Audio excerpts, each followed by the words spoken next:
This is ATC International. Welcome to Asian Television Content. Channel 31 Online TV.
Auzubillahi minasyaitanirrajim. Bismillahirrahmanirrahim.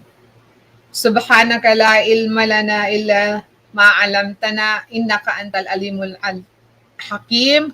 Rabbi shrah li sadri wa yassir li amri wahlul 'uqdatan min lisani yafqahu qawli. Welcome to the Heritage TV show, where we are talking about cultural heritage, politics, and social issues. Kaya sa lahat ho ng ating mga kababayan, inaanyayahan ko po kayong lahat na tayo po ay magsama-sama ngayong gabi sa 2 oras na talakayan ng iba't ibang issues po na concern po tayo sa mga issue na ito. Kaya ako ay natutuwa dahil makakasama ho natin ang ating isang guest. Ay kapatid, good evening! Nakamute ka. Kumusta? Mukhang nasa labas ka ngayon Oo, nasa labas kami ni Twinkle kasi kanina sumama ako na umattend doon sa nag-hosting si Twinkle sa mga person with disability. And oo, kaya magkasama kami and then bumabiyahe na nga kami ngayon pa uwi. So, yun. I see. Okay, ingat kayo, ingat. Bumati ka na sa ating mga kakampi at mga kabangsa Melayu. Oo, mga kakampi, mga kabangsang Melayu, magandang gabi po dyan sa inyong lahat. At maraming salamat po sa pag-antabay ninyo sa The Heritage. And huwag kayong aalis kasi maganda pag-uusapan natin ngayon tungkol sa ating bandila. Yan. So, kasi of course, ang ating watawat sa iba kasi hindi nila nalalaman kung saan papaano nalikha at ano ang history ng kung bakit kailangan nating pahalagahan ang ating watawat. So ayan, back to you kapatid ko. Yes, at ngayong gabi po ay mapalad tayo dahil tayo po ay binigyan ng ating Kuya Jess na maging bahagi po ng ating programa ngayong gabi dahil alam ko na marami pong mai-share po sa atin si Kuya Jesusimo Lipata. Siya po ay hindi ko po masyadong anong tawag nito? Hindi ko po masyadong i-introduce sa inyo ng matagal kasi po, naku po, pasensya po dahil merong tumatawag sa atin ngayon. Pasensya na po sa tumatawag ngayon dahil nasa live streaming po ako ngayon. So pasensya po doon sa tumatawag. Miss Arlene, I can call you back after my show. I'm on live now. So pasensya po, pasensya ma'am. Okay, thank you po. Love you. Bye. Ayan, so pasensya po. Medyo meron na sumabay po na tawag. Mga importante po yon galing sa national. So, I'm sorry. Kanina pa ho tumatawag yon. So, pasensya po talaga. I can call you back siguro after ng show, okay? Maraming salamat sa call pala. Pasensya na po, kanina pa yan tumatawag, hindi ko na nasasagot kaagad. So anyways, mga Kabangsa Melayu, Kakampi at mga Kasangga, Kaagapay, Katipuneros at Katipuneras. Kagaya po ng nasabi ko kanina, medyo na ano po tayo dahil doon sa ating call. Ngayong gabi po ay mapilot tayo dahil makakasama po natin makakasama po natin si Kuya Jesus na partner po ng ating kapatid na si Direk Erwina. Siya po ang tatay ng kanyang mga anak. Yan. So, makakasama po natin si Kuya Jesus. I don't know kung ready na ba siya. So, baka pwedeng pumasok na yung aking...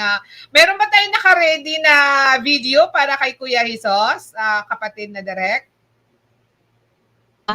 Binibisto ko.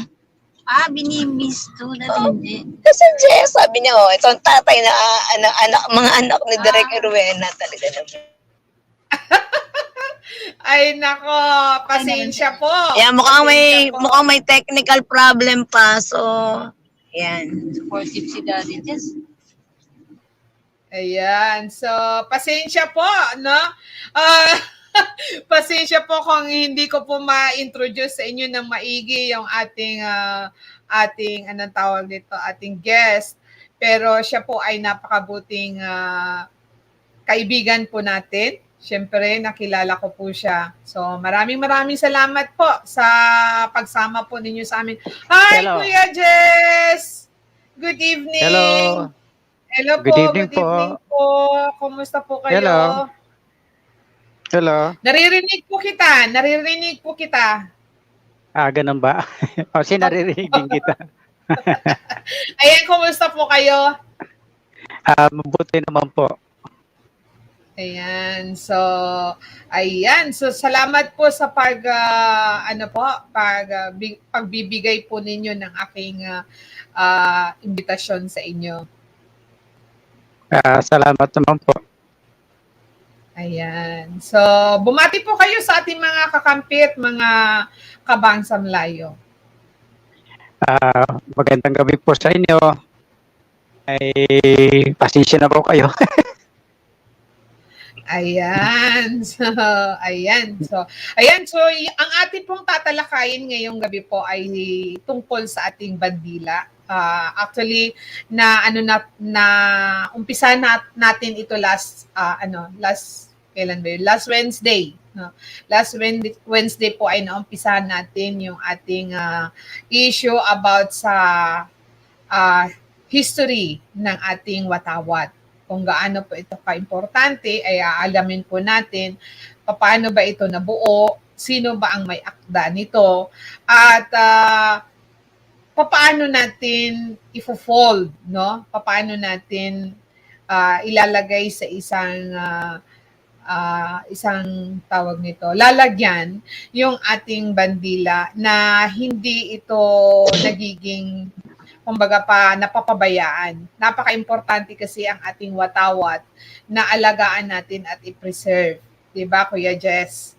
Anong masasabi po ninyo sa ating watawat?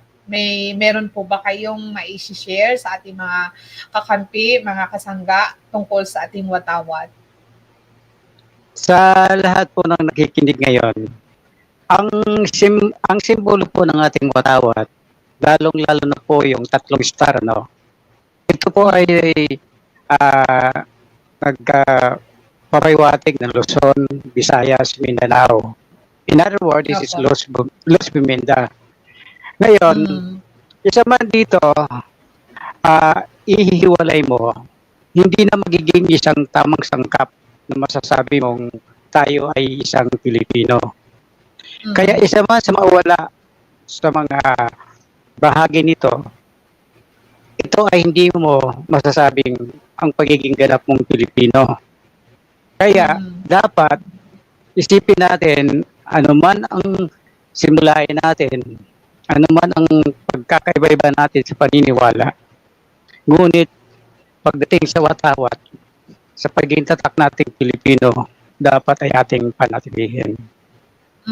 Dapat ang ugat ng pagiging Pilipino natin sa hindi lamang sa dugo, sa isang ideolohiya na dapat nating panindigan. Kung magdadala ka ng isang ideolohiya na ito ay hindi susog o sangkap sa pagiging Pilipino, ikaw ay lumalabas sa larangan ng pagiging Pilipino mo. Kasi makikita mo sa tunggalian ngayon, marami sa mga tao ngayon nagdadala ng isang ideolohiya, ng isang paniniwala, pero ito ay susog galing sa ibang bansa. Kaya nagtataka ako, nakikipaglaban sila sa isang simulaing Pilipino, ngunit ang paniniwalang dinadala nila ay galing sa ibang bansa. Nasaan pagiging Pilipino mo? Tama. Kailangan ngayon sa panahon ito, namnamin natin at talagang iisa puso natin ang tatak pagiging Pilipino natin. Iisa lang tayo. Tulad ng sinisimbolo nito, Luzon, Visayas, Mindanao. Kaya kailangan patatagin lalo natin ito ang pagkakaisa. Sama-sama tayo at ibangon lalo natin at talagang sa puso natin ang tinatawag na Filipino ideology. Hindi ng ideology ng iba. Kasi pag sinabi mong isang ideolohiya, iyan ideolohiya galing sa iba, ibig sabihin tinatanggalan mo ang pagiging Pilipino mo. Yun lang po isa sa masasabi ko. Yes, okay. Thank you so much, Kuya Jess, sa iyong na-share sa ating mga Kabangsa Melayu. Ako'y natutuwa at nagpapasalamat po sa iyong mga idea patungkol sa ating mga Pilipino na kailangan talaga tayo ay magkaisa, anuman po ang antas ng ating buhay. At tama po kayo na hindi lamang sa salita ang ating pagiging Pilipino at hindi lamang doon sa ideology o ideolohiya na sinasabi natin na lagi natin pinaglalaban pero kulang naman po sa sinseridad, 'di ba? So it's so good na maintindihan natin ngayon kung paano ba na-create itong Watawat.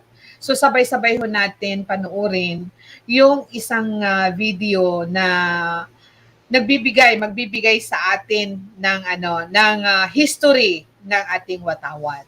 So siguro sa ating technical side si Director Josh, baka pwedeng i-play po natin yung video para nang sa ganun po ay mapanood natin.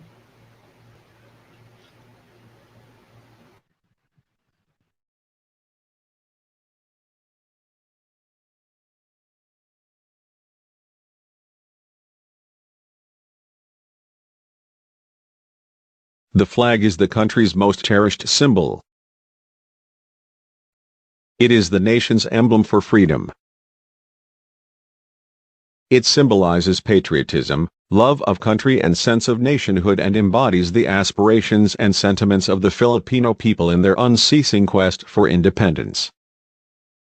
It stands as instrument of unity that binds the Filipino people. Let us learn more about the Philippine national flag.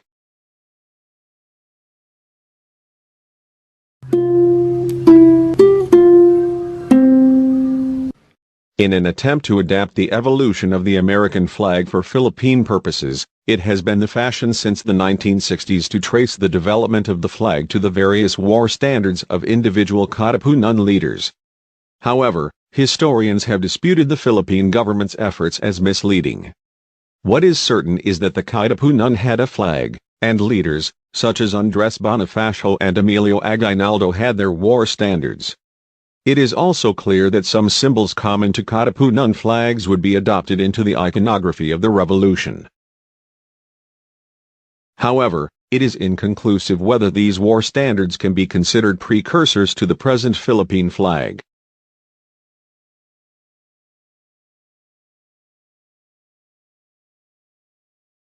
Prior to the outbreak of the Philippine Revolution of 1896, the Filipinos had no national flag of their own. The only known flag to them was the Spanish flag. But when the Filipinos rose in revolt against Spain, each revolutionary group had its own banner. Different flags were created and designed by various Katipunan generals signifying the unit or battalion where they belong.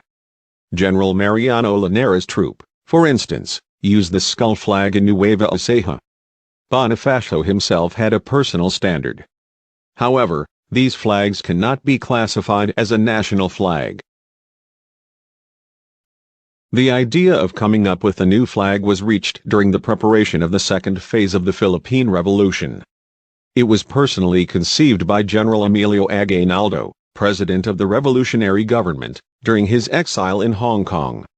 Aguinaldo aspired to establish a new nation to be signified by a flag and an anthem during the second phase of the Philippine Revolution.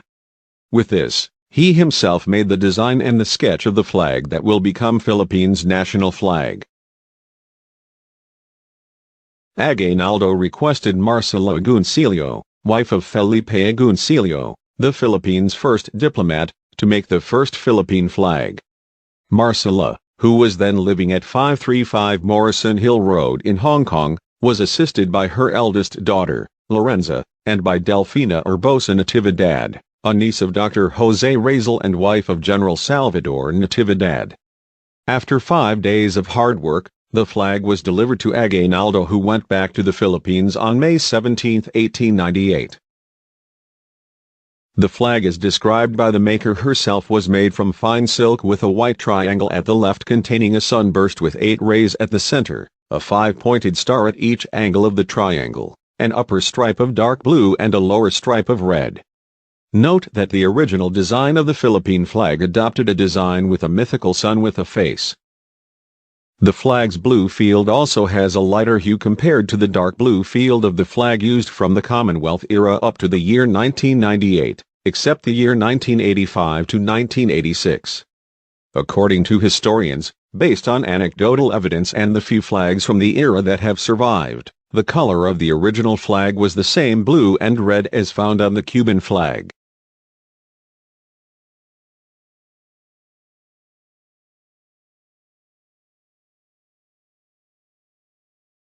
On May 28, 1898, days after the return of General Emilio Aguinaldo from exile in Hong Kong, Filipino troops were once again engaged in a battle against Spanish forces in Alapan, Cavite. Half a month later, on June 12, 1898, following the proclamation of independence from Spain, the same flag was waved by at Aguinaldo's residence in Coith, Cavite, as the Marcha Nacional Filipina played.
Throughout the Filipino Revolutionary War until the capture of Aguinaldo that precipitated the end of the Philippine-American War, the flag of the same design was flown with the red field on top to denote a state of war. The national flag itself serves as the war flag. During the time of war, the flag should be hoisted with the red stripe up, but in time of peace it should be hoisted with the blue stripe up. Thus, during the war with Spain and the United States of America, from 1898 to 1901, the Philippine national flag had been hoisted with the red stripe up.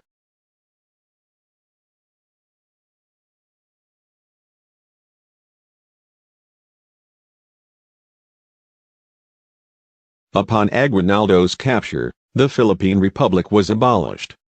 The American insular government, under the jurisdiction of the U.S. War Department, was established. With the war over and Philippine leaders officially accepting American sovereignty over the islands, the Philippine flag was flown with the blue field on top. It was to be displayed that way henceforth during peacetime.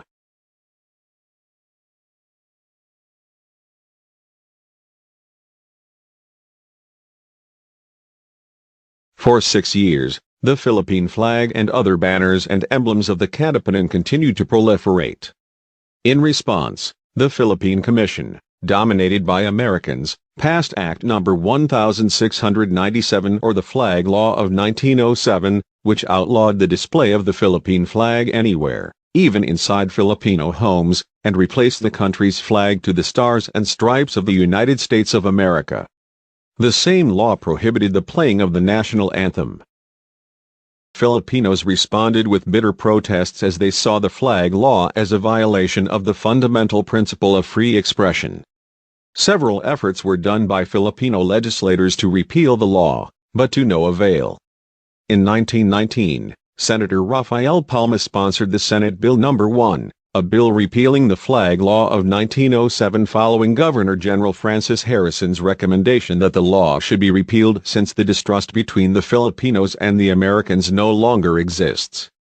On October 24, 1919, Act No. 2871 was approved and signed by General Harrison. Thus, the Flag Law of 1907 was repealed.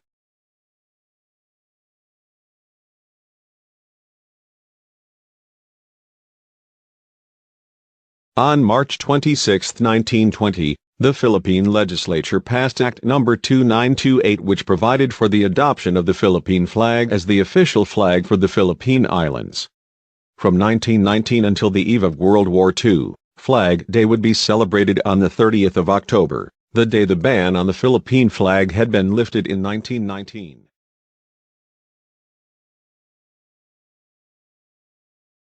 After the Philippine flag was reinstated as the official standard of the nation, modifications were made to Aguinaldo's flag. The sun no longer had anthropomorphic features, and its rays were stylized.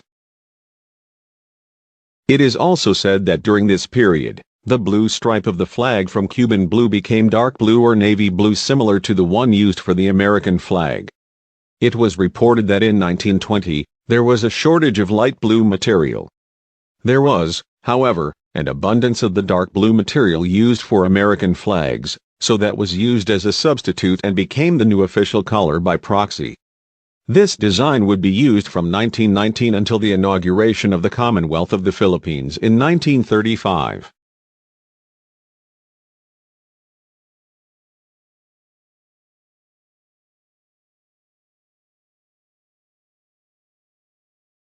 With the inauguration of the Autonomous Commonwealth of the Philippines in 1936, the President of the Philippine Commonwealth, Manuel Quezon, issued Executive Order No. 23 on March 25, 1936. In the Executive Order, various specifications were enumerated, which have come down, more or less unchanged, to the present. Among the changes laid down by the Executive Order were the use of a plain sun, solid golden sunburst without any markings, with 8 rays composed of one major beam and a minor beam on either side, and an equilateral triangle. Any side of the equilateral triangle is as long as the width of the flag. However, the colors of the flag were not defined in detail. However, the use of American blue and red became common. The official colors would only be codified in 1955 by the National Historical Institute of the Philippines. The result was the standardization of the flag, whose specifications have remained unchanged and in effect from 1936 to the present.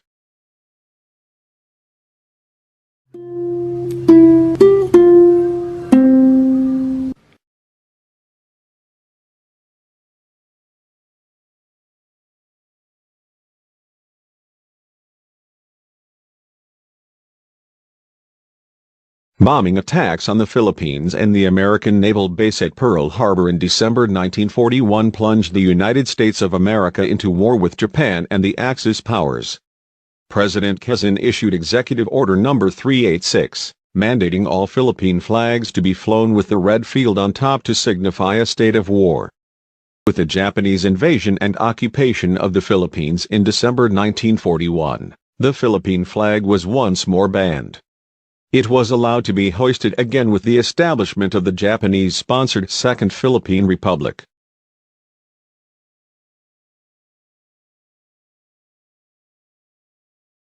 During the ceremonies of the inauguration of the Second Philippine Republic held in October 14, 1943, the flag was raised by former President Emilio Aguinaldo and General Artemio Ricarte.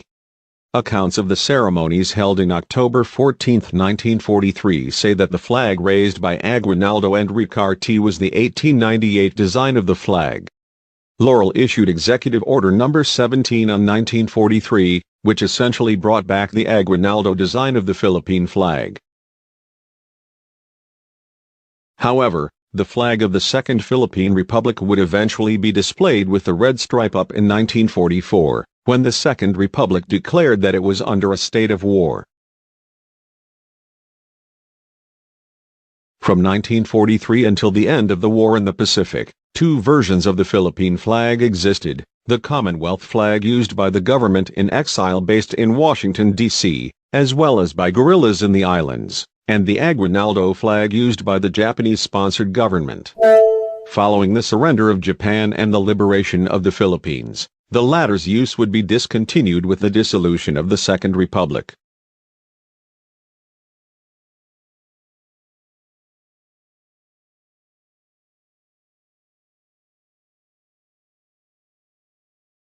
In the aftermath of World War II, the Commonwealth of the Philippines was restored, and with it the specifications of the Philippine flag in accordance with Executive Order No. 23, Series of 1936. On July 4, 1946, Philippine independence was recognized by the United States, giving birth to the Third Republic of the Philippines. In ceremonies held at what is now Luneta, United States High Commissioner to the Philippines Paul V. McNutt and Philippine President Manuel Roas lowered the American flag for the last time, and in its stead rose the Philippine flag. Commonwealth-era specifications would remain in effect throughout the Third and Fourth Republics until 1985, when President Ferdinand Marcos issued Executive Order No. 1010.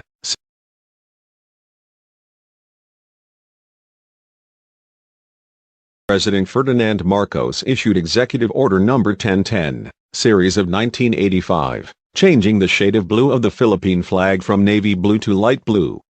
The change was due to a long-standing debate among historians concerning the original shade of blue used in the national flag.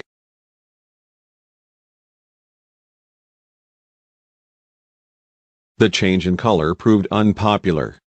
After the EDSA Revolution of 1986, President Corazon C. Aquino restored the pre-martial law specifications of the national flag through Executive Order No. 292, Series of 1987, yet again in accordance with Commonwealth regulations.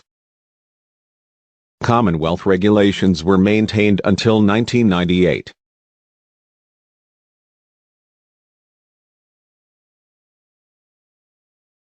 For the centennial of the proclamation of Philippine independence, in February 12, 1998, Republic Act No. 8491, or the Flag and Heraldic Code of the Philippines, was enacted, changing the color of the flag not to Cuban blue, but to royal blue, as a compromise after a furious debate among historians and members of the public. These are the specifications in use today.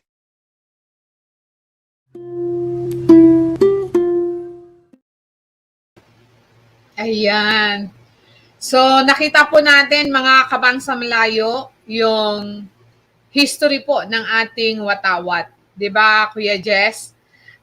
Talagang, oo, talagang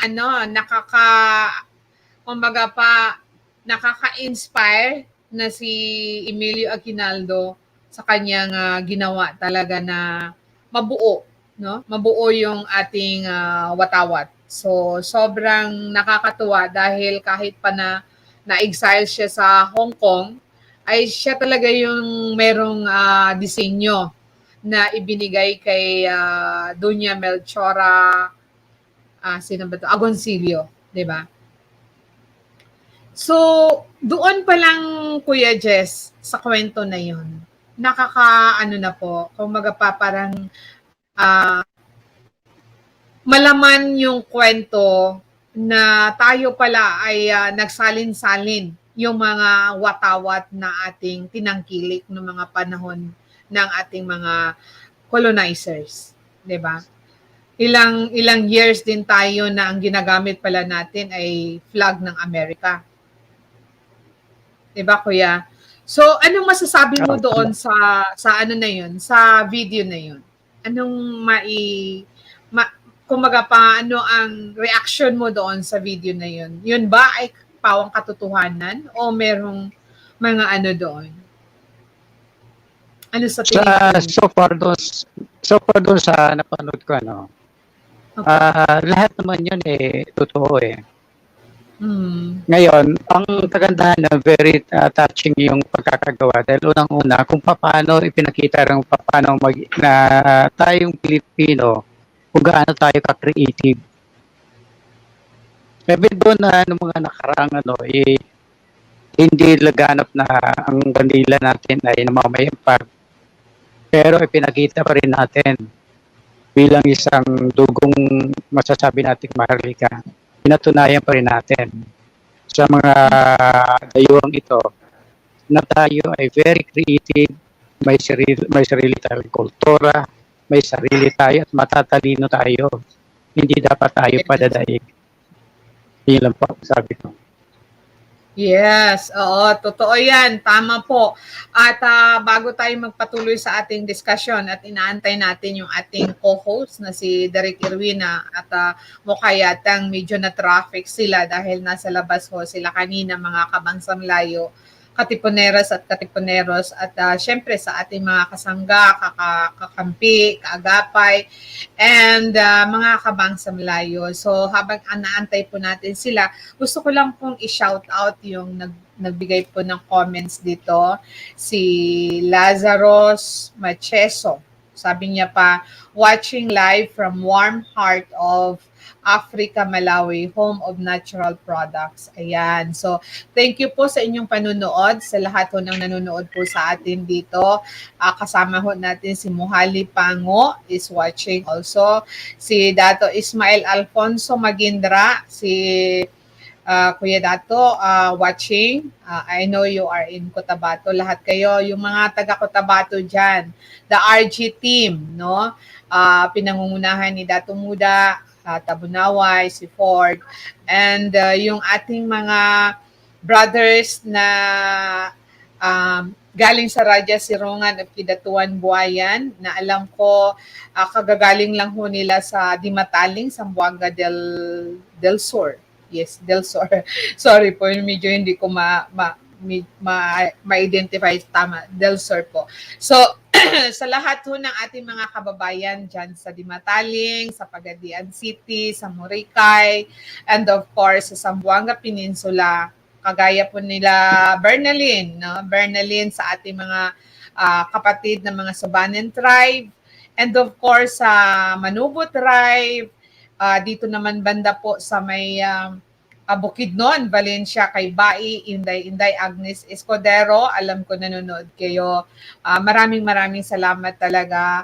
And dito banda sa may UP, South UP and North UP, si Raja Mamalo, Raja Kisel, Tabunawai, Raja Mamalo, Muhammad Linas, sorry. Ayan, so gusto ko silang batiin dahil nagkaroon ho sila ng meeting nitong nakaraang mga ilang araw lang ay pinag-uusapan po nila yung darating na grand reunion po ng tatlong clan na ito, the Maharaja Tabunawai, the Raja Sirungan, and of course, the Raja Mamalo. So, nagsama-sama po itong malalaking clan. Actually, marami po ito sila na magkaroon po ng grand reunion po. At sa tingin ko, yung reunion na yan ay mangyayari po sa North UP. No, pinagpipilian po nila yung venue either in North Cotabato or maybe in North UP. So, ihihintayin ho natin yung ating mga leaders dahil sila po yung nag-organize nito at ipapaalam po natin. Kaya advance advance information po ito sa ating mga kababayan, mga ka-relatives, kapamilya po from the Maharaja Tabunawai descendants and Raja Mamalo descendants, sa ating mga IPs, and dito ho sa Raja Sirungan ng Raja Buayan, of course sa Maguindanao, sa Iskipi, sa Sarangani province, and dito sa North Cotabato. So lahat ho ng mga descendants ay inaanyayahan po na makipag-ugnayan po kayo sa ating organizer, si Raja Sirungan. Meron po silang page, Raja Sirungan of Kidatuan Buayan descendants, at saka si Dato Raja Sirungan II, si Dato Alba. So makipag-ugnayan po kayo sa kanila. Of course, si Dato Talumpa sa Maguindanao, kanina tumawag po sa akin. Maraming salamat sa tawag ninyo at suporta ninyo. Yung ating mga taga-Basilan sa Zamboanga Peninsula, Zamboanga Archipelago sa may Sulu. Nagbigay din po siya ng suporta at talagang sila po ay sumusuporta po sa atin. So tayo po ay nagpapasalamat doon sa nagbibigay po ng mga mensahe, mga supporters natin, yung mga volunteers doon sa ating Maharanee Reformers Movement. Maraming salamat po sa inyong lahat. Alam ko na talagang kayo ay nagsisikap na ipagpatuloy ang inyong mga adhikain sa pamagitan po ng inyong pagsuporta sa akin. So maraming salamat. Doon naman po sa aking mga kamag-anak na close relatives from Lanao del Sur na tumawag sa akin na handang sumuporta din. Meron akong isang tita na isang judge. Tinawagan niya ako at maraming salamat tita sa iyong pagsuporta. Medyo nai-emotional lang ako dahil natatouch ako doon sa mga pamilya ko, Jess, na ngayon pa lang nararamdaman ko yung suporta nila sa akin. At hindi po yun matatawaran at hindi po yun kaya sa inyo kami sa ipinagkikipaglaban ng ating kapatid. Yeah, salamat kuya. Keep going lang po tayo. Yes. Sa ating KDPP, yung president po ng kapisanan ng mga director ng pelikulang Pilipino, medyo nagba-blackout tayo ng konti kasi medyo natatouch tayo doon sa mga supports messages na binibigay po sa atin. Ang dami pong mga tawag mula kaninang umaga. Ako'y natutuwa talaga, Kuya Jess, kasi hindi ko inaakala na yung matagal ko ng kapamilya, matagal kong mga pinsan, matagal kong mga kaibigan, ngayon tumatawag, gaya yung kanina na tumawag sa akin, matagal kami magkaibigan, taga Maynila din po yun. At sa ngayon, siya po ang president ng Manila Board Realtors ng Central Luzon, no? Kaya ako ay natutuwa din dahil ang dami po natin mga kaibigan na talagang sa iba't ibang rehiyon po ay sumusuporta po sa atin. Yun nga lang po, ako po ay ang inyong lingkod na hindi po tayo mayaman, hindi po tayo traditional leaders na talagang dumaan po sa politika. Ito po ay bago lang. Actually, may mga kaibigan din tayo from Calgary, even in US na tumawag sa akin. At pinapaalalahanan nila ako na bakit tayo sumali. Kailangan ihanda ako. Hi kapatid! Sa wakas nakarating ka na rin sa bahay. Yes, ayan. So, ganda-ganda pa rin ang kapatid ko. Nakarating na siya sa bahay. Ayos. Naku, hindi. Maghapon ako nabugbog talaga kami nila Mami Divine tsaka ni Twinkle. Grabe Blooming ka pa rin kahit nabugbog ka maghapon. blooming pa rin. Ayan. Yes. Ayan, kapatid. Ewan ko kung napanood mo yung ating video kanina.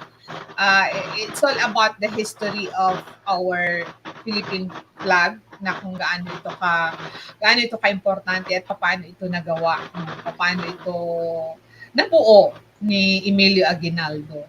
Ayan. Oo. Hindi masyado, pero at least may idea pa rin may idea pa namang konti. Ayan. So, sige nga, paki-share na lang po yung inyong reaction doon sa video na nakita natin. Hindi, actually, hindi ko talaga really nakita lahat, kasi nga, pababa ako ng sasakyan. And then, ang dami kong dala talaga, hindi ko nga alam kung malalaglag yung cellphone, hindi ko na kung ano gagawin ko. Kaya, hindi ko nga alam, kamutik na ako malaglag dito sa sasakyan. Pero okay lang. Kaya ako naman, ang idea ko talaga, ganun kahalaga ang watawat sa sarili kong pag-aaral na of course, ang watawat ay sinisimbolo talaga yung kagitingan ng ating mga bayani, no? Talagang gusto lang talaga nung panahon na yon na magkaroon ng representasyon na pagdating ng Independence Day ay meron tayong iwawagayway na talagang official na ating national flag. And of course, kung paano din sa inyo yon, naayon talaga sa mga nangyaring kaganapan sa atin during the Spanish occupation. Kaya bawat isa ay may simbolo kagaya ng asul ay simbolo ng kagitingan at kapayapaan. And of course, yung red, simbolo ng katapangan, kagitingan at katapangan, and whatever. And then, yung of course, alam naman natin na yung sinag ng araw ng 8, yun ay yung 8 unang ng himagsikan laban sa mga Kastila. And of course, yung 3 bituin represents our Luzon, Visayas, and Mindanao. So, yun. And of course, talagang gusto lang talaga ma-establish during the time. Isa pa, ang layunin ni Aguinaldo na ma-establish na talaga na sa pagka-claim niya ng independence natin ay merong isang simbolo ng ating lahi at ang ating pinagdaanan. Yun para sa akin, yun lang inisip ko. Correct. Tama naman. Actually kasi, ayon po sa kwento, sa history natin, sa dami-dami ng mga banners na nagawa ng ating mga katipuneros, no, doon sa kanilang pakikihimagsikan, paglaban sa ating kalayaan, ay marami silang nabuo na mga banners na kung saan yun ang nagbigay kay Emilio Aguinaldo ng idea na talagang magkaroon tayo ng sarili nating disenyo, na kahit naka-exile siya doon sa Hong Kong, ay talagang ipinagpatuloy niya yung pag-i-sketch ng design. At it's good na itong 3 babae na talagang tumahi at nagkaroon ng mahalagang papel ng ating bandila, ay dapat sila ay mabigyan ng malawakang recognition doon sa kanilang nagawa. Actually, sa ngayon, parang hindi sila masyado nabibigyan ng recognition, kapatid. Although, nasa history sila. Pero dapat yung pagiging nila, yung sobrang importante yung nagawa nila sa ating bansa. Dapat bigyan talaga sila ng isang parang historical marker na pwedeng ipagmalaki ng ating mga kababaihan, dahil napakalaking role po natin doon sa ginawa ng 3 babae na to. At tayo nagpapasalamat sa kanila dahil kay Doña Marcela Agoncillo at saka itong si Josefa Natividad, ganun din yung isa na sino itong isa na to, pamangkin ni Jose Rizal, 'di ba? Yung isa ay anak ni Marcela Agoncillo. So, doon pa lang po sa nagawa nila, hindi po matatawaran 'yun. Just imagine in 5 days nagawa nila 'yun. Nabuo nila yung watawat natin. At mismo si Marcela Agoncillo ang nagdala nito sa Maynila para kay Emilio Aguinaldo. At 'yun ang kauna-unahang iniwagayway ni Emilio Aguinaldo sa kanyang winagayway. Yes. Medyo nabubulol ako doon. Medyo naaano yung aking dila doon sa iwinigayway. Minsan nakakaliko talaga ng dila yun. Dila yun sa totoo lang. Kaya nakakatuwa, di ba kapatid? Kaya lang, syempre, sa ngayon, yung ating Independence Day na kung saan dapat July 4, di ba? Every 4th of July. Nagkaroon ng Republic Act ata na ito ay pinalitan ng July 12 at naging Philippine-American Friendship Day. Na hindi ko alam, para sa akin, hindi ako doon sumasang-ayon. Ano sa tingin ninyo doon, kapatid? Para sa akin, hindi ako sumasang-ayon doon sa Oo. Siyempre tama yun. Mas maganda yung talagang Philippine Independence Day. Yes, it's a Philippine-American Friendship Day. Ano kaya yun? Naging friendship pa talaga? Meron ba talagang friendship relationship? Ayan, yun ang mga tanong na hindi natin 'di ba? Hindi natin maiwasan yon kasi just imagine for how many years na ang ating palang ginagamit ay yung US flag na yon. At nang dahil Sige po.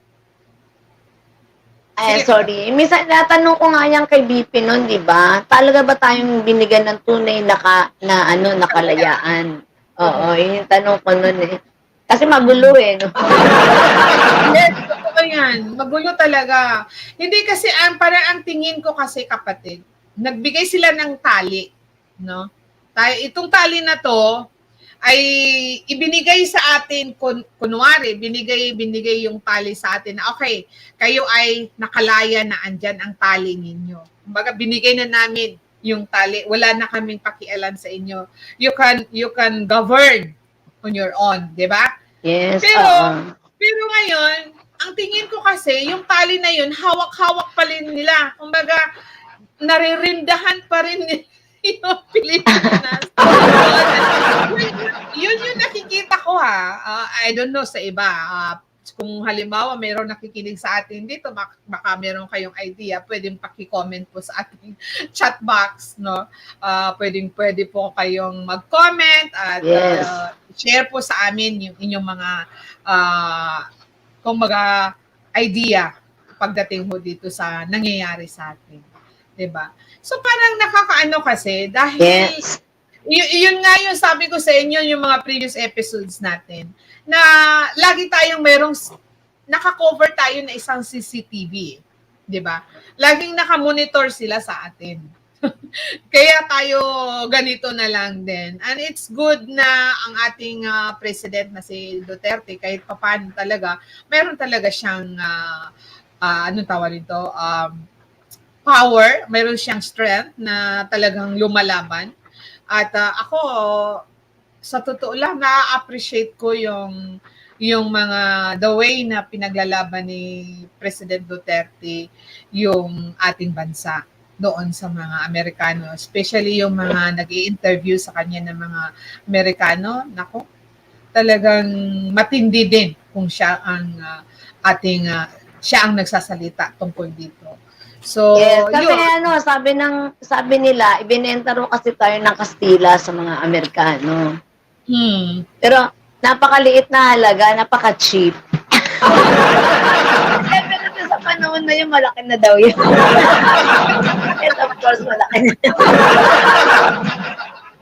Kaya nga tapos ang yabang-yabang pa ng mga Pinoy, di ba? Oo. Pero hindi nila alam. Hindi nila alam, pati kaluluwa pala nabenta na. Di ba? So, kailangan totoo yun. Kaya nga kailangan talaga yung ating mga leaders na ngayon ay dapat natin iloklok doon sa mga posisyon na yon. Matuto na ho tayo. Huwag na ho yung mga leaders na kumbaga pa alam na natin yung kalibre yung kalidad ng kanilang leadership. Kaya dapat tayo ng mga Pilipino ay hindi na ho natin basta-basta ibenta yung ating boto. Kasi nag-iisa lang po yung boto na yon. Hindi po yun naging dalawa. Kaya mahirap po yung boto na ipagbili natin dahil hanggang sa hanggan. Just imagine 6 years na tayo magsasuffer na naman dahil sa panibagong iluluklok natin sa poder ng ating bansa, di ba? Sa poder ng pagiging presidente ng ating bansa. So, sobrang, sobrang... Pero natataka naman ako, kapatid ko. Siguro conversion na to. Bakit? Sige nga, ano yun? Binenta raw tayo ng mga Espanyol sa mga Amerikano sa halagang $20 million. Wow! Palagay ko converted na to sa peso eh.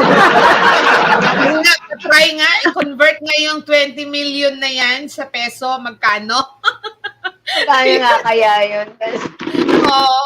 So anyways, ipagpapatuloy po natin yung ating usapan tungkol doon sa watawat. So nakita ho natin kung paano ito binuo, paano yung pagsalin-salin ng ating watawat, bakit nabago ito at sino po yung nagpabalik nito. Kasi nung time po ni President, kaya kagaya nung ating video kanina, nakita natin yung, anong tawag nun? Yung asol. Asol yung kulay nung nasa taas, no? Napaka-light blue.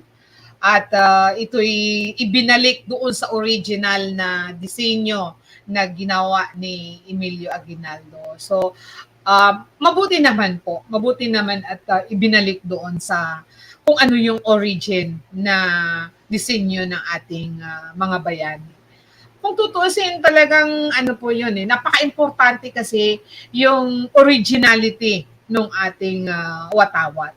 Diba? Napaka-importante. Yes. Kaya dapat din natin alamin kung paano natin alagaan yung ating watawat at kung paano ito i-fold kung sakali mang ito'y ating i-fold. Kaya alamin natin sa isa pang video, ituturo po niya sa atin kung paano natin tutupiin. Ayan. Sige po,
Ayan.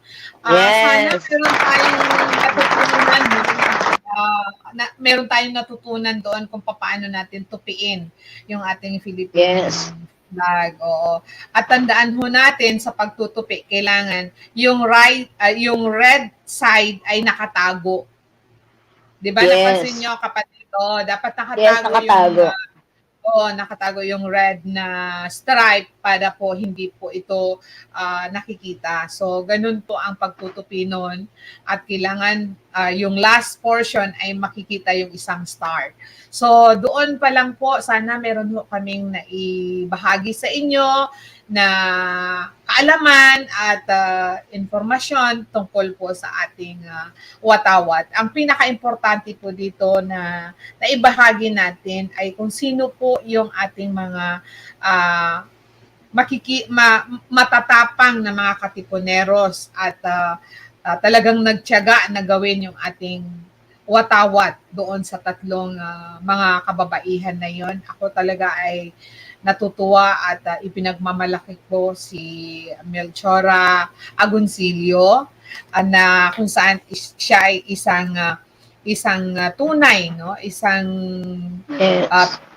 isang tunay na isang ina, kasi ang isang anak niya na 7 taong gulang pa lang ay kasama niya na doon sa paghahabi or pagtatahi ng watawat, at yung isa pang napaka bait na pamangkin ni Dr. Jose Rizal na nakasama din nila upang ito ay mabuo nila within 5 days. At ang watawat na ito ay nagsisimbolo ng ating bansa, ng ating kasarinlan, at of course, upang ito ay mabigyan ng kahalagahan ang ating bansang Pilipinas. Kaya sana po ay meron kaming naibahagi sa inyo. At last word po ninyo, kapatid, bago tayo humayo doon sa isa pa nating topic about sa ating watawat. Si Kuya Jess, anong additional na masasabi mo about sa ating tungkol sa ating watawat? Sige Well, po. sa doon sa watawat na nakikita natin, ngayon kung mayroon kayong napunang maigi, kasi ako pinagbasta natin kung paano tinutupi ito, Na po. ito makikita natin, maging doon sa pagtupi nito, ipinakikita ang triangulo. Ibig sabihin, makikita natin ang Luzon, Visayas at Mindanao. Isa lamang tayo. Hindi dapat tayo maghiwa-hiwalay. Kasi pag nagkahiwa-hiwalay na, wala lang saysay ang pagkakatupi ng bandilang yon. Hindi na magiging triangulong yon. Correct. Diba? Kaya dapat sa mga nanonood, napakahalaga ang pagkakaisa. Kung talagang mahal mo ang bansa natin, kailangan pag-alayan natin ng pagmamahal at pagsasama-sama. Magtulungan tayo sama-sama, ibangon natin. Kalimutan natin ang mapait na nakaraan. Kasi ang mapait na nakaraan, ayan ay magbubugko sa atin in one particular unifying spirit. Kasi hindi tayo pwedeng mabuhay sa mapait na nakaraan. Yun dapat ang magbabind sa atin. Yung kapaitan na yun ang magbibigay sa atin para lalo tayong magtagumpay. We have only one nation. Kailangan magkakasundo. Anumang bagay na paniniwala sa bawat isa, kailangan natin mahalin at respetuhin ang bawat isa. Kasi yan ang that's yun ang pagbabalance pagbabalance ng nature There is what you call the negative and positive. Pero, iisang direction lang yan One isang, kahit sa current, there is a negative and a positive. One direction lang yan. Kaya ang kailangan natin, isang diwa, isang isip. Pagmamalakin talaga natin sa ating bansa. Sa panahon ngayon, nakatulad ng panahon ngayon, tayo ay nasa pandemya ngayon, dito natin ipamalas. Anumang uring politikang mayroon tayo, ang bansa ay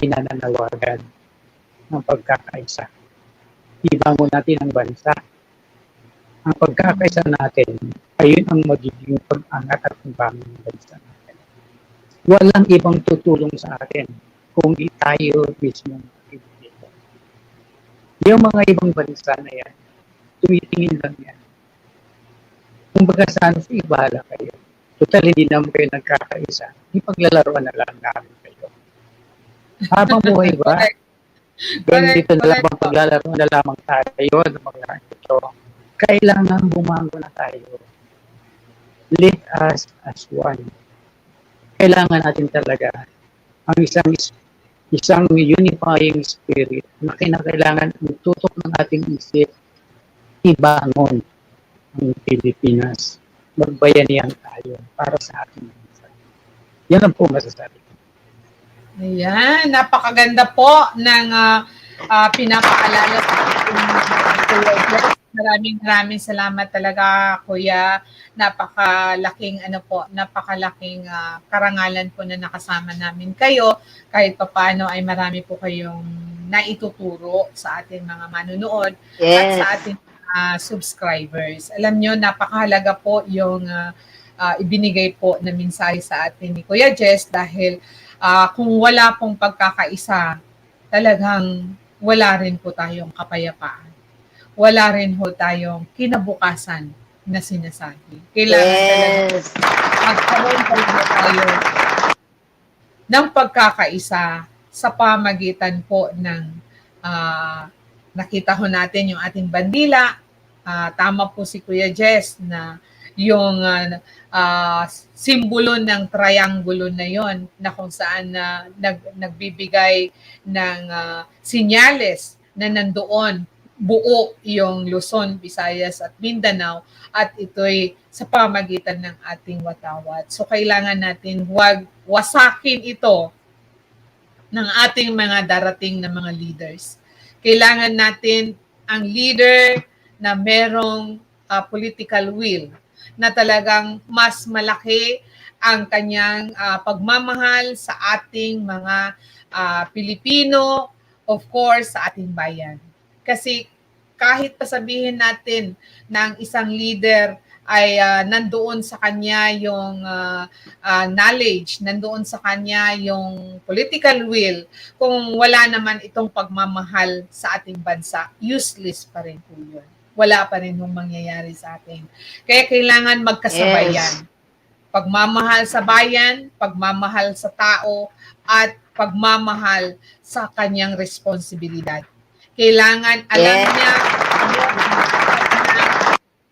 ibigay sa kanyang mamamayang Pilipino, higit sa lahat yung kanyang respeto at pagmamahal sa ating bansa. Hindi kailangan na ito ay kumbaga pa hindi sabay. Kailangan talaga magkasabay ito na dapat niyang isa-isip. Hindi po pwedeng, okay, saka ka na lang bansa, ito muna yung mga tao. O di kaya saka ka na lang mga tao, unahin muna natin ang bansa. Kailangan magkasabay talaga yan. Hindi pwedeng, kumbaga, isa dyan ang mabihind. Kailangan sabay. Kailangan lahat ng responsibilidad niya ay i-focus niya doon sa bayan at sa tao. Dahil kung wala ang tao, wala ang bayan. Wala ang bayan, wala ring tao. So dapat talagang magkapit-bisig tayo at maniwala tayo doon sa isang bansa, isang diwa. 'Di ba? At isang lahi. Kaya kailangan natin panatilihin yung pagkakaisa natin. Kaya ikaw kapatid, ano ang last word mo pagdating doon sa ating pagkakaisa at sa ating bandila? Yun lang talaga, nasabi na talaga ni Jess lahat. Parang pero meron ka pa makikita nyo, idadagdag. hindi, makita mo naman, terno kami dalawa, nakapula kami, kaya ganito yung sign namin. And of course, syempre, Maharanee pa rin, yung The Lion Phoenix of Mindanao. Syempre, yun naman na, after this, syempre, yun naman sa'yo, di ba? Paano nga pala ang simbolo mo pala, kapatid? Ano ba ang simbolo mo? Yan ang gusto ko tanungin Simple lang ako, ito. Ito lang, love lang, love, at saka ganito simbolo mo. Dito lang ako sa akala ko sa'yo ganyan. Kasi letter, hindi, paano ba yung letter M? Letter M eh. O, di ba? Hindi, dito tayo. Dito lang sa, sa dibdib. Dito. Love. Ayan. This one. Oo. O, yan. So, gaganyan na lang ang sign. Oo. Kailangan natin ang love, kapatid. Kapag walang pagmamahal, wala, useless ang buhay natin. Kailangan yan ang nagdadala ng lahat, yung pagmamahal sa ating kapwa, sa ating bayan, higit sa lahat sa ating sarili. Diba? Yes. Kailangan. Sige po, Kuya Jen. po tayo. May issue pa siya. May nakalimutan daw siya. Sige po, Kuya. Okay. May nakakalimutan po tayo. Lahat po ng bagay na pagmamahal natin. Pero isang bagay lamang po ang huwag nating kalilimutan hanggang sa taas. Yes. Lahat po ng bagay ay palagi nating ialay sa Kanya. Correct. Kasi kahit ano mo pong uring pagmamahal, kung ano mo po, alalahanin po natin, ang buhay natin ay hiram lamang. Correct. Pinapahalaga natin to. Pero minsan ang tao nakakalimot. Tama po. Lahat ng bagay na namang mayroon tayo, una sa lahat, ang Panginoon. Anumang mayroon tayo, anumang na-receive natin, anumang pigati, anumang bagay, isang pinakamahalaga na dapat nating anikdot ang palagi magpasalamat sa Panginoon. Ang pananalangin, tinirinig ng Panginoon pag ang panalangin ay nanggagaling talaga sa ating puso. Correct. That's the best prayer na talagang tinatanggap ng Panginoon. Kasi nung manghaba ang iyong panalangin, pero kung yan ay wala talaga sa puso, useless din yan. Yes. Kaya Correct yun lang po ang idadagdag ko. Yes, tama po kayo. Kagaya po ng aking post kanina umaga, meron kasi akong mga reminders na sinishare. At isa po sa ating reminders na yun ay ang lahat ng ating ginagawa sa ating buhay sa araw-araw ay dapat natin palaging ialay sa Kanya. Dahil higit sa lahat, wala ho tayo dito sa mundo. Lahat ng kung anong meron tayo ay panandalian lamang. All of these are temporary. Kaya kapag ginusto niya na tayo'y mawala o maalis sa ating kung anumang yaman meron, no? Kisap matayan dahil siya po ang nagmamay-ari ng lahat ng ito sa buong mundo. Kaya kailangan alay anuman ang ating panalangin, anuman po ang ating mga ginagawa, anuman po yung ating mga plano, kahilingan, lagi ho natin isaalang-alang at lagi natin i-offer sa Kanya dahil siya po ang higit na may kaalaman at higit na nagpaplano para po sa ating mga buhay. Yan lang po.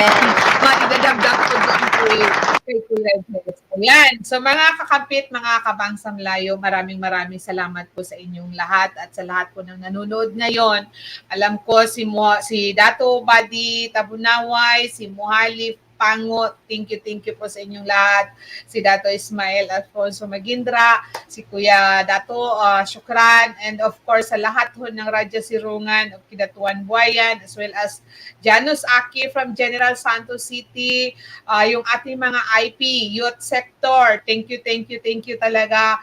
Yung dito banda sa may North Cotabato na si Mayor Ayatollah Abdul Salam, thank you so much po sa patuloy ninyong pag-susuporta sa amin. And of course sa aking partido, sa Katipunan Party, maraming salamat po sa patuloy po ninyong suporta at paniniwala po sa aking kakayahan. Naway magtuloy-tuloy po yung ating mga programa. Ayan. So, thank you po sa lahat ng ating mga supporters na mga kung saan-saan. Diyan sa Bicol Region, sa Bacolod, sa Silay, of course sa Iloilo City, dito sa may Bohol banda, may mga kaibigan tayo dyan na sumusuporta. Sa Negros Occidental, of course, kila Bay Chris, si Joanne, Miss Joanne, thank you talaga sa inyong suporta. At dito naman po banda sa may Lanao Norte, no? Sa Lanao Norte, yung aking mga kaibigan dyan, yung aking best friend na si Vice Governor Maria Cristina Atay Navarro, no? Thank you, Vice Gov. And of course, sa lahat po ng aking mga kapamilya, dyan sa Lanao Norte, the Mindanao Clan, Ampaso, Umpa, Sarangani, Saumay, ako, ang dami nila, hindi ko maalala. Pangarungan, Dimapuro, lahat ho ng aking mga kapamilya dyan. Maraming salamat din sa patuloy ninyong pagsusuporta. At syempre, si board member pala, sino pa ito, nakalimutan ko pangalan niya. Hindi ko mabanggit yung pangalan mo, nakalimutan ko, sorry.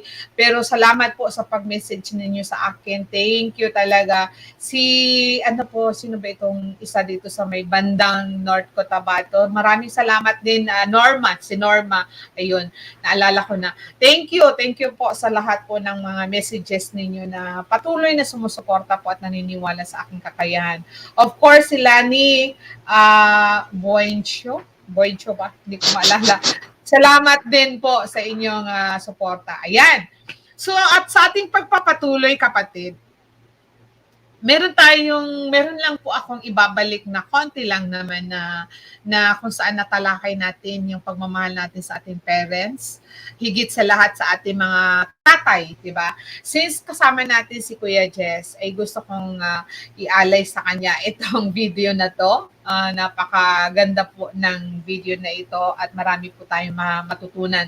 Doon sa mga single tatay, no, na wala na yung mga asawa nila, at of course doon sa mga bagong couples, dapat po natin ito ma-share sa inyo at syempre para meron tayong matutunan. Napakahalaga po ng responsibility ng isang tatay.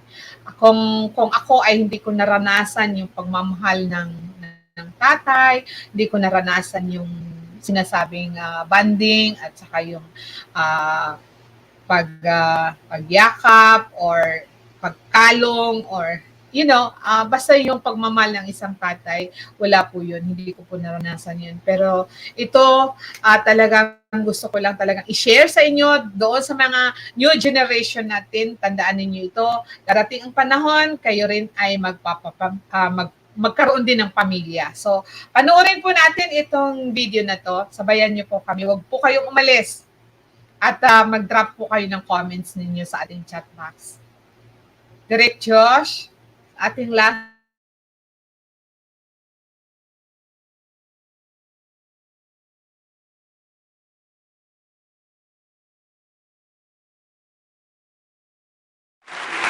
Good morning. What a wonderful segue into my talk. As a young woman once and a mom now, I understand that dads have an enormous role to play in the healthy self-esteem of their daughters. So this is a beautiful, beautiful teeter-totter. We have a crisis in our culture. We live among it. Sometimes we participated in it. We add to it. We laugh at it. We think it's kind of fun. It has become just sort of the norm of our lives, which is to dad bash. In the 1970s and then in the 1980s, we began using fathers as the butt of many of our jokes, and it was kind of fun. As we women gained influence and we worked harder at school and we championed ourselves and our fathers came behind us and championed us, along the way, many of us, as we started to feel better about what we were doing, we pushed our dads to the side and they became marginalized. And then those who are in advertising and media and so forth found out that there was a lot of money to be made by capitalizing on this. But this is a very, very serious problem in our culture. I put together a few clips just for you because many of you may be sitting here, come on, what are you talking about? I've read some funny dad jokes on the internet, but is what you're talking about really that prevalent? I put together at random just some typical clips from television today, and I just want to make my point.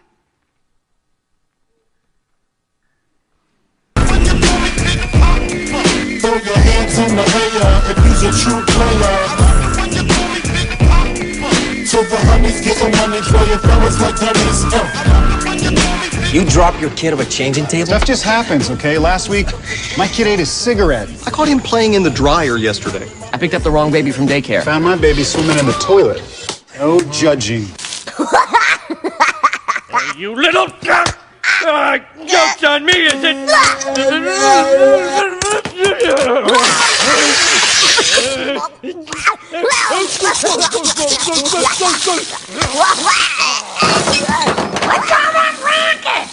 It's old lady Simpson! Run! Don't tell Mom. Don't tell Mom! Don't tell Mom. Don't tell Mom! Don't tell Mom! Grandma's helping me with my homework. Oh. Want me to help? That's all right, dear. We're working on grammar right now. Don't like this one bit. Why? What are they doing now? No, nothing. I just realized if Dad's eating here, this can't be a very good restaurant. Good toss. See, that's much better. That was good. You had your shoulder pointed, you kept your eyes on your target. Let's do it again. Watch me. Just like that one. The durability of the Volkswagen Passat. Pass down something he will be grateful for. It's funny. It's very, very funny. But when was the last time you saw a dad portrayed as a hero in an advertisement or a movie? The last time that I can think of that was in The Pursuit of Happiness, when dad was actually a hero. Now, you see, this is funny, but for me as a pediatrician, who learned many years ago that if I want to do something important for children, I had to help their parents. Because once I help a mom and a dad, I don't have to worry about the kids. This is a very important issue for me, because while we laugh, it becomes part of us. We too start to laugh about dads. Kids are watching this. Kids begin to look at their dads as the butt of all jokes. If you could just sit in my office and see how kids talk to their dads, it's phenomenal. Dads are not respected, they're not revered, and it's an enormous problem. Why? Am I just making a big deal? Maybe I'm just kind of a stuffy person making a big deal about nothing. Let me tell you why this is really a national crisis. Because dads are the central figure in the identity formation of a child. Think about this. Think about when you were a child. Children, boys and girls, when they're young, when they're older, teenagers, even as adults, their identity is shaped by interacting with their fathers and their mothers, but we're talking about dads today. Kids watch their dads. They read their dads' faces, and they read their body language. And they're looking at their fathers, not because they care that much about their dads, because kids aren't that nice. They're very self-centered. They're looking at dad because they're trying to figure out some things about themselves. What are they trying to figure out? They look at their dads to say, Dad, do you see me today? Do you see me in the kitchen? What do you think about me? Men, when you walk in the door after work, your daughter knows and your son knows within 15 seconds what kind of a day you had. Not because they care about you, but because they need to know whether they should stay in the room or not. Right? If you've had a bad day, they're out. But they're constantly searching you because they need to figure out some things about themselves. Identity formation. A father plays a crucial role in a child's identity formation. The reason we cannot afford to bash our dads anymore is because it breaks children. The best research shows that toddlers who are securely attached to their dads are better at solving problems. The best research shows that if a girl is struggling with her self-esteem, the best thing you can do for her is not sign her up for better soccer or find her a better ballet team or hire her. 2, Dad, how do you feel about me? Am I lovable? Am I good? Do you like me? Are you ashamed of me? Are you embarrassed by me? 3, Dad, what are your hopes for me? Do you have hopes for me? Do I have a future, Dad? Kids who don't have those questions answered by their fathers live in chaos. I know this. I see this. You know men like this. Our prisons are filled with men whose spirits are crushed because they never had those questions answered by their dads. And we go home and we laugh at this stuff because dads, come on, are just dads. When I was 16, I decided I was going to go to medical school. My dad was a pathologist. I knew right away I didn't want to be a pathologist because he looked at dead body parts the entire day, and I was not about that. But he had a friend who was an orthopedic surgeon, and I thought what this guy did was amazing. This man brought me into the operating room, and I just thought that was it. So from 16 to 21, all I did was focus on going to medical school. Graduated college, sent off all my applications. I was living in Boston, very, very competitive. And one after another rejection or ding letter, which is really a nice term because it felt crushing to me, came to my house. And after the final rejection came, I was convinced at 21 my life is over. I had no plan B. I had no backup plan. And I went out for a jog to figure out, okay, what am I going to do with my life now? This is bad. And I went out and I walked back into my house and I overheard my dad talking on the phone in his study, which was unusual because my dad was kind of an eccentric man. He was very much an introvert. He didn't talk on the phone a lot. And as I walked by his den, heard him on the phone, I heard him say my name. So, because I'm a healthy young woman, I eavesdropped. I stopped outside of his door and I listened to him. And I heard my dad say, yep. My daughter Meg is going to be going to medical school in the next couple of years. And I thought to myself, what is he talking about? And then I thought, surely he's paid somebody off. But I will tell you the feeling that I had standing outside of my dad's door is a feeling I can capture now, standing on the stage at age 57. Why? Because in that moment, my dad answered 3 very important questions for me. What do I believe about you? When you set your mind to something, you fly, and nothing can stop you. He believed where I couldn't believe. That's the power of a dad. How do you feel about me? I'm crazy about you. I always have your back. And what are your hopes for me? I hope that your dreams will be fulfilled. I know that your dreams will be fulfilled. I want to tell you, Dad, something. Years later, my dad's voice resonated in my head and in my heart as I wrote my first book and my second and my third and finally my 6th. And when I went to my dad several years ago and I told him about that time, my dad didn't remember having that phone call in his office. You get it? Dads change children's lives. When you change a child's life, you change the family structure. If a child doesn't have those questions answered from their dads, they live in chaos. I know this. I've been invited to work with some professional athletes because these men don't know how to be fathers. You know why they told me? They don't know what dads do. They don't know what dads say. They don't know if dads are nice or good or kind or mean or embarrassed of them or ashamed because they never knew their dads. They don't know where to start. But that's the least of their problems. The biggest problem they have is that internally their soul is in chaos because they don't know the answers to their questions that their heart needed to ask. I wanted to just point out one thing too. Those questions are not answered on soccer fields and baseball fields. They're not answered in concert halls. They're not answered as we drive our kids around to all these athletics. And they're not answered on a college campus. They're answered as kids live life next to a good man. Period. Are we missing it? Yeah, we're missing it.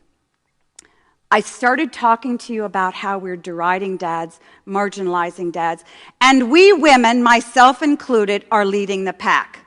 I'm not here pointing fingers. I went to an all-women's college in the 1970s, and I will tell you, we had quite a ride, and we led the pack in proving that we could outdo men at everything. And ladies, wives, moms, sisters, aunts, we got to knock off the dad bashing. You want a game changer in our culture? Let's bring back some respect for our dads. Let's refuse to buy the Father's Day cards that only talk about hogging channel changers and drinking too much beer. Right? Because it's crushing our kids. I started my talk with something that is not real life. I gave you videos of the persona that we have created year in and year out over the funny dad, the stupid dad, the dumb dad, that all live in our houses, and we wives need to teach them a lesson or two. And if we forget, of course there are 11-year-old children to come along and tell dad how homework is to be done. If not, how he's to run a cell phone, right? But that's not real life. That is not real life. I want to show you clips now of dads in real life.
That's real.